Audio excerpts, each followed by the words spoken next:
بسم الله الرحمن الرحيم وبه نستعين وصلى الله على نبينا محمد وعلى آله وأصحابه أجمعين وبعد۔ شیخ محمد بن عبد الوہاب رحمہ اللہ نے اپنی کتاب الکبائر کا 52واں باب جو ذکر کیا ہے اس کا تعلق بہتان سے ہے۔ باب ما جاء فی البہتان، بہتان سے متعلق ہے۔ بہتان تراشی، کسی کے اوپر جھوٹی تہمت لگانا، افتراء پردازی کرنا، ان چیزوں کے جو نقصانات ہیں اور بہتان تراشی کی جو حرمت اور قباحت ہے، بلکہ یہ کبیرہ گناہ ہے کسی کے اوپر تہمت لگانا۔ بہتان کا اصل معنی جو ہوتا ہے وہ باطل کے ہوتا ہے۔ بہتان کا اصل معنی یہ بہتہ سے کیا ہے؟ بہتہ کا مصدر ہے، بہتہ کا کیا ہے؟ مصدر ہے یہ بہتان۔ اور اسی طرح بہتان کذب کو بھی کہتے ہیں، جھوٹ کو بھی کہتے ہیں۔ اسی طرح حیرت اور استعجاب کے معنی میں بھی آتا ہے، حیرت اور استعجاب کے معنی میں بھی آتا ہے۔ یعنی جب کسی شخص سے متعلق کوئی جھوٹی بات کہی جاتی ہے اور گڑھی جاتی ہے تو آدمی سن کر کیا حیرت زدہ رہ جاتا ہے، اور اسے اعتبار اور اعتماد نہیں ہوتا کہ ہم نے یہ بات کیا کہی۔ آدمی کا ششدر رہ جاتا ہے اور بالکل کیا ہے تعجب میں پڑ جاتا ہے، کیا میں نے ایسی بھی کوئی بات کہی ہے جو مجھ سے وابستہ کی جا رہی ہے اور جو میری ذات کے ساتھ منسلک کی جا رہی ہے۔ خیر، شیخ رحمہ اللہ اس عنوان کے ذریعے یہ بتلانا چاہتے ہیں کہ بہتان کبیرہ گناہ ہے۔ بہتان کبیرہ گناہ ہے، ایسا بڑا گناہ ہے کہ اگر آدمی توبہ نہ کرے پھر یہ گناہ کیا ہے معاف نہیں ہوتا ہے۔ اور میں نے آپ کو بہتان کا اصل معنی بتلایا کہ بہتان باطل کو کہتے ہیں۔ البہتان ہوا الباطل، البہتان ہوا الباطل واصل البہتی ان یقال الباطل فی وجہہ، کسی کے دو بدو، کسی کے سامنے باطل بات کہنا، جھوٹ بات کہنا یا کہ تہمت تراشنا، یہ بہتان ہے۔ اور شریعت اسلامیہ نے بہتان کو، افتراء پردازی کو حرام قرار دیا ہے، کبیرہ گناہ قرار دیا ہے۔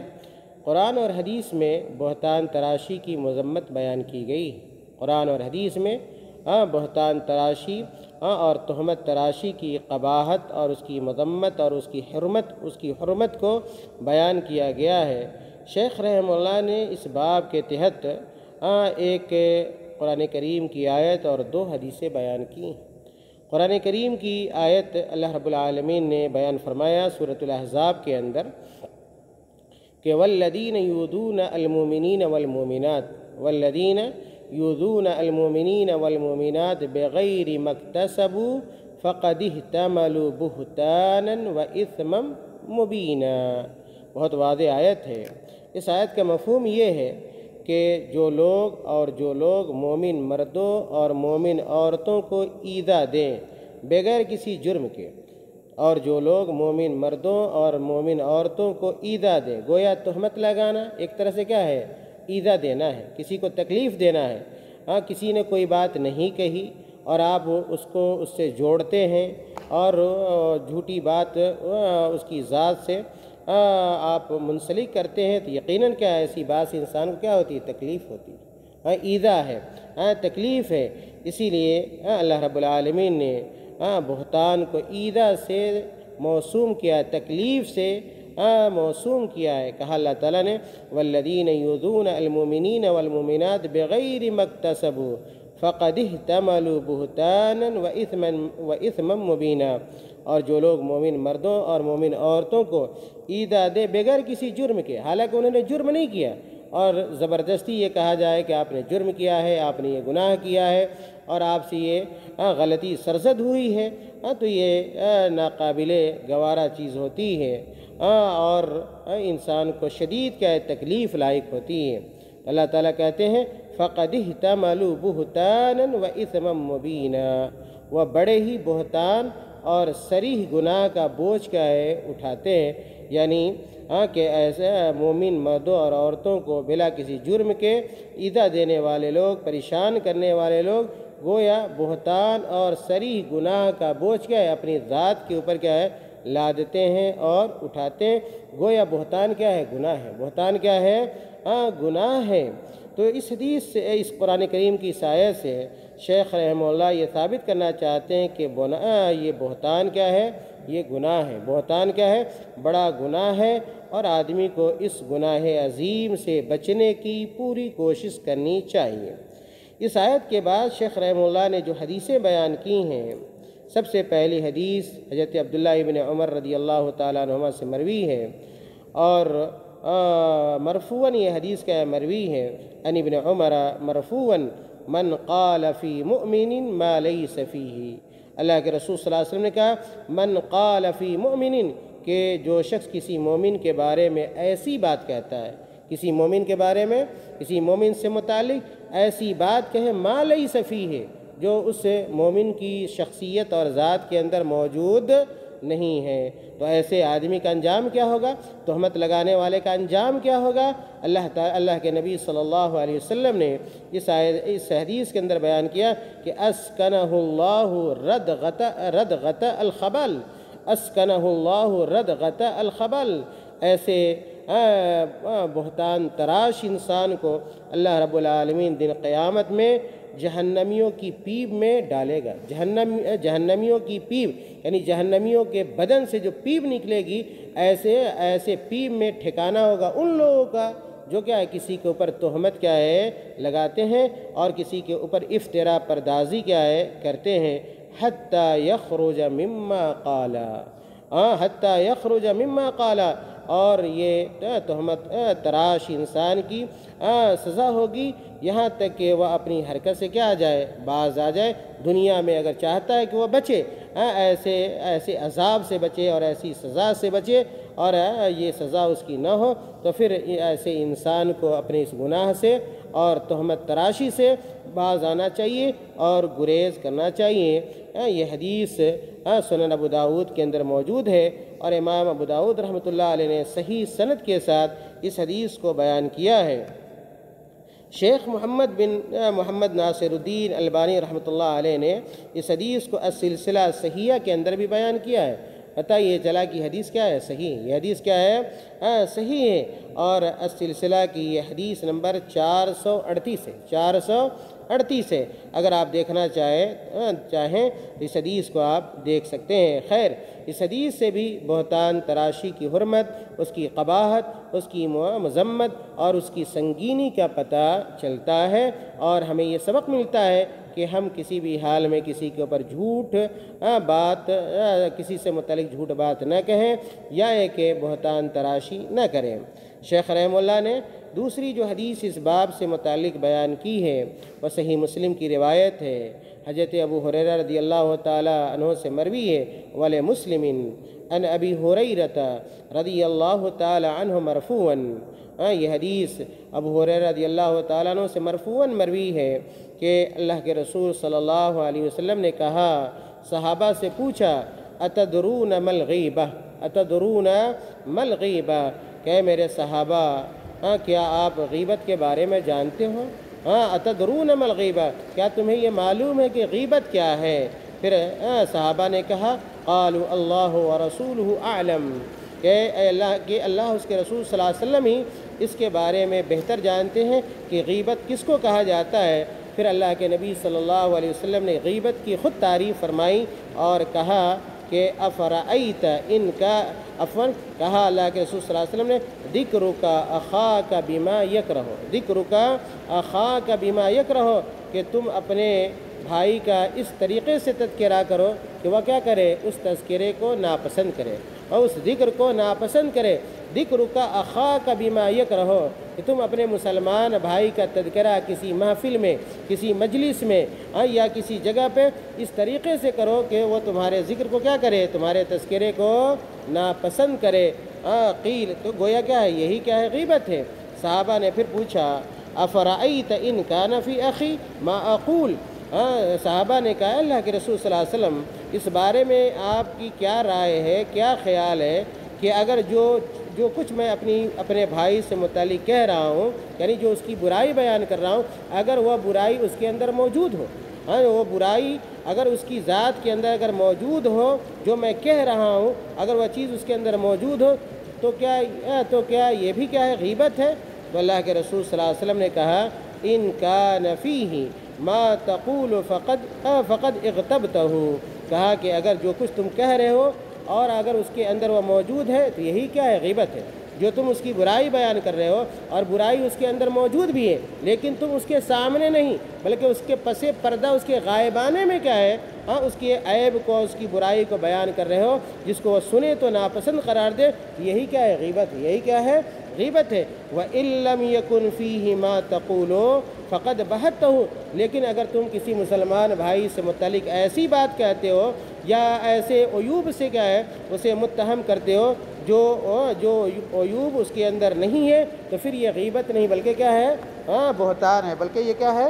بہتان ہے۔ اللہ کے رسول صلی اللہ علیہ وسلم نے کہا وَإِن لَّمْ يَكُنْ فِيهِ مَا تَقُولُ فَقَدْ بَهَتَّهُ، اگر کوئی ایسا عیب ذکر کر رہے ہو اس کا جو اس کے اندر موجود ہے، لیکن اس کے غائبانے میں ذکر کر رہے ہو کہ اگر اس کو سنے تو ناپسند سمجھے، تو یہ کیا ہے؟ غیبت ہے۔ یہ کیا ہے؟ غیبت ہے۔ لیکن کوئی اگر ایسی بات کیا ہے اپنے مسلمان بھائی سے متعلق بیان کر رہے ہو جو سرے سے اس کی ذات کے اندر موجودی کیا ہے؟ نہیں ہے، تو اسی کا نام کیا ہے؟ بہتان ہے۔ خیر کیا ہے؟ اس حدیث سے بھی بہتان اور تہمت تراشی اور بہتان تراشی کی حرمت کا اور اس کی سنگینی کا پتہ چلتا ہے۔ شیخ رحمہ اللہ نے اگلا جو باب ذکر کیا ہے بہت ہی مختصر ہے، وہ 53واں باب ہے۔ شیخ رحمہ اللہ کہتے ہیں باب ما جاء فی اللعن، باب ما جاء فی اللعن، کہ لعن اور ملامت کرنے کا بیان، لعن اور کسی کے اوپر لعن تان کرنا، لعنت اور ملامت کرنا۔ لعنت کیا ہے اور ملامت کرنا یہ بھی کیا ہے؟ کبیرہ گناہ ہے۔ کسی کے اوپر بلا وجہ کے لعنت اور ملامت کرنا، یاد رکھیے کسی کے اوپر بلا وجہ لعنت اور ملامت کرنا یہ بھی کبیرہ گناہ ہے، اور اللہ کے رسول صلی اللہ علیہ وسلم نے منع فرمایا ہے۔ اور لعن کا جو حقیقی معنی ہوتا ہے، لغوی معنی ہوتا ہے الطرد من رحمت اللہ، الطرد من رحمت اللہ، اللہ کی رحمت سے کسی کو کیا کر دینا؟ دور کر دینا، اللہ کی رحمت سے کسی کو دور کر دینا، یہ لعنت کا یا لعن کا حقیقی اور کیا لغوی معنی ہے۔ اور بلا وجہ کے لعن طعن کسی کے اوپر کرنا، لعنت ملامت کرنا، یہ کتاب و سنت کے مزاج کے خلاف ہے، اور اللہ کے رسول صلی اللہ علیہ وسلم کا اخلاق اس سے کہیں کیا ہے؟ اونچا تھا۔ اگر آپ حدیثیں پڑھیں گے، تفصیل سے پڑھیں گے تو آپ کو پتہ چلے گا، بہت ساری حدیثیں ہیں جس میں یہ بتلایا گیا ہے کہ اللہ کے رسول صلی اللہ علیہ وسلم لوگوں کے اوپر لعنت ملامت کرنے والے نہیں تھے۔ ایک حدیث کے اندر اللہ کے رسول صلی اللہ علیہ وسلم سے متعلق کہا گیا قال رسول اللہ صلی اللہ علیہ وسلم لا يكون اللعانون، اللہ کے رسول لا يكون اللعانون شفعاء ولا شہداء یوم القیامہ، صحیح مسلم کی روایت ہے۔ اللہ کے رسول صلی اللہ علیہ وسلم نے کہا کہ جو لوگ بہت زیادہ کیا لعن طعن کرتے ہیں، لعنت ملامت کرتے ہیں، ایسے لوگ دن قیامت میں کسی کی سفارش کیا ہے؟ نہیں کر پائیں گے، اور اللہ کے سامنے اللہ تعالیٰ ایسے لوگ کیا کسی معاملے میں گواہ کیا ہے؟ نہیں بنائے گا۔ اسی طرح لعنت سے متعلق ایک اور حدیث ہے، صحیح مسلم ہی کی روایت ہے، قیل یا رسول اللہ ادعو علی المشرکین، صحابہ نے کہا کہ اللہ کے رسول صلی اللہ علیہ وسلم آپ مشرکین سے متعلق کیا ہے؟ بد دعا کیجیے، مشرکین سے متعلق بد دعا کیجیے۔ تو اللہ کے نبی صلی اللہ علیہ وسلم نے کہا انی لم ابعث لعانا، اے میرے صحابہ سنو، میں لعن و طعن لعنت ملامت کرنے والا بنا کر بھیجا نہیں گیا ہوں، وانما بعثت رحمتا، بلکہ میری بعثت کس لیے ہوئی ہے؟ رحمت کے لیے ہوئی ہے، میں رحمت کیا ہے؟ سراپا رحمت بنا کر بھیجا گیا ہوں۔ ان حدیثوں سے یہ پتہ چلتا ہے کہ بہت زیادہ لعن طعن کرنا، بلا وجہ کسی کے اوپر لعنت ملامت کرنا اچھی صفت نہیں ہے، اچھی خاصیت نہیں ہے، اور اچھے مسلمان کی پہچان نہیں ہے۔ خیر، شیخ رحمہ اللہ نے اس باب کے تحت دو حدیثیں بیان کی ہیں۔ پہلی حدیث کے راوی ابو درداء رضی اللہ تعالیٰ عنہ ہیں، ابو درداء رضی اللہ تعالیٰ عنہ ہیں، عن ابی الدرداء رضی اللہ تعالیٰ عنہ مرفوعاً، ابو درداء رضی اللہ تعالیٰ عنہ سے یہ حدیث مرفوعاً مروی ہے کہ آپ صلی اللہ علیہ وسلم نے بیان فرمایا ان العبد اذا لعن شيئا، ان العبد اذا لعن شيئا، کہ جب کوئی آدمی کسی کے اوپر کیا کرتا ہے؟ لعنت کرتا ہے، کسی کے اوپر کیا ہے؟ لعنت کرتا ہے، اللہ کی رحمت سے اس آدمی کو دور کرتا ہے، اللہ کی رحمت سے کسی آدمی کو دور کرتا ہے، صعدت اللعنت الى السماء، صعدتی اللعنت الى السماء، تو وہ لعنت کہاں جاتی ہے؟ صعدت طلعت کے معنی میں، صعدت کس کے معنی میں؟ طلعت کے معنی میں، کہ وہ لعنت کیا ہے؟ آسمان کی طرف کیا ہے؟ چڑھتی، آسمان کی طرف جاتی ہے، فتغلق ابواب السماء دونها، فتغلق ابواب السماء دونها، تو لعنت کے سامنے آسمان کے دروازے کیا ہے؟ بند کر دیے جاتے ہیں۔ لعنت گویا اچھی چیز نہیں ہے، آسمان کی طرف بڑھنا چاہتی ہے تو آسمان کے دروازے کیا ہو جاتے ہیں؟ اس کے آگے بند ہو جاتے ہیں، سامنے بند ہوتے ہیں۔ ثم تحبط الى الارض، جب آسمان پہ کوئی دروازہ یہ لعنت نہیں پاتی ہے تو لعنت کہاں نازل ہوتی ہے؟ تحبط تنزلوں کے معنی میں، تحبط کس کے معنی میں؟ تنزلوں کے معنی میں، کہ یہ لعنت پھر کیا ہے؟ زمین کی طرف کیا ہے؟ واپس آتی ہے، زمین کی طرف واپس آتی ہے۔ ثم تحبط الى الارض فتغلق ابوابها دونها، تو زمین کے دروازے بھی کیا ہے؟ لعنت کے لیے بند ہوتے ہیں، زمین کے دروازے بھی لعنت کے لیے بند کر دیے جاتے ہیں۔ اس حدیث سے اہل علم نے استدلال کیا ہے کہ جس طرح آسمان کے دروازے ہیں اسی طرح کیا ہے؟ زمین کے بھی کیا ہے؟ دروازے ہیں۔ ثم تحبط الى الارض فتغلق ابوابها دونها ثم تأخذ يمينا وشمالا، ثم تأخذ يمينا وشمالا، تأخذ تمیلوں کے معنی میں، تأخذ کس کے معنی میں؟ تمیلوں کے معنی میں۔ ثم تأخذ يمينا وشمالا، پھر وہ لعنت دائیں دیکھتی ہے، بائیں دیکھتی ہے، دائیں جاتی ہے، بائیں مائل ہوتی ہے۔ فَإِذَا لَمْ تَجِدْ مَسَاغًا، جب دائیں بائیں بھی زمین کی طرف کوئی راستہ اسے نظر نہیں آتا ہے، فَإِذَا لَمْ تَجِدْ مَسَاغًا أَيْ طَرِيقًا، مساغن کا کیا؟ مساغن کس کے معنی میں؟ طریقن کے معنی میں، راستے کے معنی میں، مدخل کے معنی میں، جی۔ فَإِذَا لَمْ تَجِدْ مَسَاغًا، جب اس لعنت کو زمین کے دائیں بائیں بھی کوئی جگہ نہیں ملتی ہے، رَجَعَتْ إِلَى الَّذِي لُعِنَ، رَجَعَتْ إِلَى الَّذِي لُعِنَ، پھر وہ لعنت کس کی طرف لوٹ جاتی ہے؟ اس آدمی کی طرف لوٹ جاتی ہے جس پر لعنت کیا ہے؟ کی گئی ہو، جس پر لعنت کیا ہے؟ کی گئی۔ لعینہ ملعون کے معنی میں، لعینہ کس کے معنی میں؟ ملعون کے معنی میں، یعنی پہلے آسمان کی طرف وہ لعنت گئی، کوئی راستہ نہ، کوئی دروازہ نہیں آیا، پھر زمین کی طرف آئی، زمین پہ کوئی دروازہ نہیں پایا، پھر دائیں دیکھا، بائیں دیکھا، کوئی راستہ نہیں ملا، تو آخر میں یہ لعنت کہاں جاتی ہے؟ اس آدمی کی طرف جس کے اوپر لعنت کیا کی گئی ہوتی ہے۔ فَإِن كَانَ أَهْلًا وَإِلَّا رَجَعَتْ إِلَىٰ قَائِلِهَا، اگر وہ ملعون آدمی اس کا اہل ہوتا ہے تو وہ لعنت کیا اس کو پڑ جاتی ہے، ورنہ پھر لعنت کہاں چلی جاتی ہے؟ إِلَىٰ قَائِلِهَا، اس آدمی کی طرف جس نے لعنت کی ہوتی ہے، یعنی وہ آدمی خود کیا ہے؟ اس کا حقدار کیا ہے؟ ہو جاتا ہے، اور اللہ رب العالمین سے، اللہ رب العالمین کی رحمت سے کیا ہے؟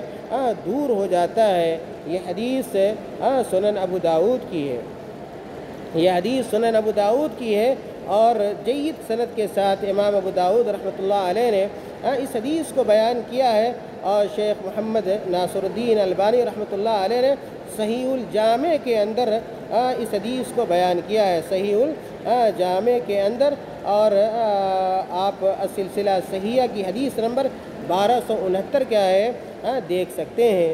اور اسی حدیث کی شاہد عبداللہ ابن مسعود رضی اللہ تعالیٰ عنہ کی بھی ایک حدیث ہے جو مسند احمد کے اندر ہے۔ اسی طرح ابو داؤد رحمہ اللہ نے عبداللہ ابن عباس سے بھی اسی معنی کی حدیث کیا ہے؟ روایت کی ہے، لیکن وہ حدیث کیا ہے؟ مرسل ہے، وہ حدیث کیا ہے؟ مرسل ہے۔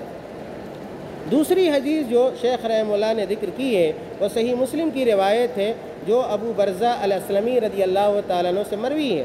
وَلِمُسْلِمٍ عَنْ أَبِي بَرْزَةَ، وَلِمُسْلِمٍ عَنْ أَبِي بَرْزَةَ رضی اللہ عنہ مرفوعاً أَنَّ امْرَأَةً لَعَنَتْ نَاقَةً لَهَا، ابو برزہ الاسلمی رضی اللہ تعالیٰ عنہ سے روایت ہے کہ ایک عورت نے اپنی اونٹنی پر لعنت کی، ایک عورت نے کیا ہے؟ اپنی اونٹنی پہ لعنت کی، تو اللہ کے رسول صلی اللہ علیہ وسلم نے کہا، فقال رسول اللہ صلی اللہ علیہ وسلم لا تصحبنا ناقۃ علیہا لعنۃ، لا تصحبنا ناقۃ علیہا لعنۃ، کہ اے خاتون تم میرے پاس ایسی اونٹنی کے ساتھ مت آؤ جس اونٹنی پہ کیا کی گئی ہو، لعنت کیا ہے کی گئی ہو۔ اور یہ جو حدیث ہے صحیح مسلم کی ہے، اور کتاب البر والصلہ کے اندر یہ حدیث کیا ہے موجود ہے۔ اور اس حدیث سے واضح طور پر پتہ چلتا ہے کہ اللہ کے نبی صلی اللہ علیہ وسلم ملعون چیزوں کو اور ایسی چیزوں کو جس کے اوپر لعنت کی گئی ہو، نہ لعنت کرنے والے کو پسند کرتے تھے اور نہ لعنت زدہ چیز سے اللہ کے نبی صلی اللہ علیہ وسلم کیا ہے محبت کیا ہے کرتے تھے۔ اسی طرح عبداللہ ابن عباس رضی اللہ تعالی عنہما کی ایک حدیث ہے کہ ان رجلا لعن الریح، ایک آدمی نے کیا کیا، اللہ کے رسول صلی اللہ علیہ وسلم کی موجودگی میں ہوا کے اوپر کیا کیا، لعنت کی۔ ہوا آج ویسے بھی گاؤں دیہات کے اندر بہت سارے لوگ کیا ہے ایسے مل جائیں گے کہ اگر زیادہ بارش ہو رہی ہے تو اس پر بھی لعنت کرتے ہیں، زیادہ دھوپ ہو گئی تو اس پر بھی لعنت کرتے ہیں، بہت تیز کیا ہے ہوا چلنے لگی اس پر بھی لعنت کرتے ہیں، یعنی کوئی ایسی چیز دیکھی فوراً کیا ہے لعنت اور ملامت کیا ان کے زبان سے کیا نکلتی ہے۔ اسی طرح ایک آدمی نے کیا ہے ہوا کے اوپر کیا ہے لعنت کی اللہ کے رسول صلی اللہ علیہ وسلم کے سامنے، تو آپ صلی اللہ علیہ وسلم نے کہا لا تلعن الریح، کہ اے شخص کیا ہے ہوا کے اوپر لعنت کیا ہے نہ کرو، ہوا کو برا بھلا کیا ہے نہ کرو، لعنت ملامت نہ کرو۔ فَإِنَّهَا مَأْمُورَةٌ، فَإِنَّهَا مَأْمُورَةٌ، یہ ہوا کیا ہے خود سے کیا ہے نہیں چلتی ہے، ہوا اگر تیز چلے وہ بھی اللہ کی طرف سے، اگر ہوا کیا ہے دھیرے چلے وہ بھی اللہ کی طرف سے، ہوا اگر کیا ہے ہوا کے اندر اگر ٹھنڈی ہے وہ بھی اللہ کی طرف سے، ہوا کے اندر گرمی ہے وہ بھی اللہ کی طرف سے، بارش ہو وہ بھی اللہ کی طرف سے، نہ ہو پھر بھی کیا ہے وہ بھی اللہ کی طرف سے۔ اس لیے ان چیزوں کو لعنت ملامت کیا ہے نہیں کرنی چاہیے، اسی لیے اللہ کے نبی نے کہا لا تلعن الریح فإنها مأمورة وليس أحد يلعن شيئا ليس له بأهل إلا رجعت عليه اللعنة، إلا رجعت عليه اللعنة۔ اور اللہ کے نبی صلی اللہ علیہ وسلم نے کہا کہ اگر کوئی آدمی کسی چیز کو کیا ہے کسی چیز کے اوپر لعنت کرتا ہے اور وہ چیز اس کی مستحق نہیں ہے، یعنی لعنت کی کیا ہے مستحق نہیں ہے، تو وہ لعنت کا مستحق کون بن جاتا ہے، وہی آدمی بن جاتا ہے جس نے کیا ہے لعنت کیا ہے کی ہوتی ہے۔ خیر اس باب سے اور اس باب کی تمام حدیثوں سے یہ پتہ چلتا ہے کہ ایک مسلمان کو لعان نہیں ہونا چاہیے، بہت زیادہ کیا ہے لعنت ملامت کیا ہے نہیں کرنی چاہیے، اور سنجیدگی کا مظاہرہ کرنا چاہیے، اللہ رب العالمین کی نعمتوں کی شکر گزاری کرنی چاہیے، اور اگر کوئی تکلیف ہے کوئی مصیبت ہے تو اس مصیبت پہ ہمیں کیا ہے صبر کیا ہے کرنا چاہیے۔ اور اسی طرح سابقہ باب سے یہ پتہ چلا کہ ہمیں کسی کے اوپر افترا پردازی نہیں کرنی چاہیے، تہمت تراشی نہیں کرنی چاہیے، اور کسی کے تعلق سے کیا ہے اتہام کیا ہے نہیں باندھنا چاہیے، اور یہ دونوں چیزیں چاہے وہ بہتان ہو یا ایک اعلان ہو کبیرہ گناہوں میں سے ہیں، اس لیے ہر مسلمان کو ان گناہوں سے بچنے کی پوری کیا ہے کوشش کرنی چاہیے۔ وصلی اللہ علی نبینا محمد۔